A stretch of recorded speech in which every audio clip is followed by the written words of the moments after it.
Hello' দোস্ত, মই আজি অলপ খেলাৰ বিষয়ে আলোচনা কৰিম আৰু মোৰ চেনেলটোত যাই নতুন কৰি ভিডিঅ'বোৰ চাব তাই ছাবস্ক্ৰাইব কৰি দিব আৰু লগতে বেল বাটনটো দবাই দিব।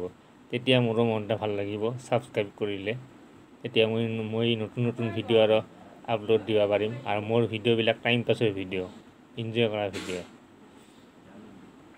গতিকে আজিৰ খেলখনত ইণ্ডিয়া আৰু চাউথ আফ্ৰিকাৰ T20 মেচ আছে। তিনিখন T20 খেলাব, তাই দুখন জিকিলে চিৰিজটা জিকিব। আজিৰ খেলখনৰ টছটাই মেইন ফেক্টৰ হ'ব। টছত যায় জিতে তাই ফিল্ডিং ল'ব। এখন টছত কি কৰে দুটাই 50-50 চান্স আছে। চাউথ আফ্ৰিকাৰ টিমটাও ভাল।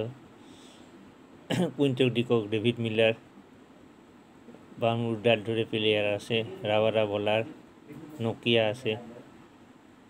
গতিকে 50-50 চান্স আছে খেলখনত। আৰু মোৰ মতে আজি খেলখনত ভুৱনেশ্বৰ কুমাৰৰ বদলি দীপক চাহাৰক দিব লাগে।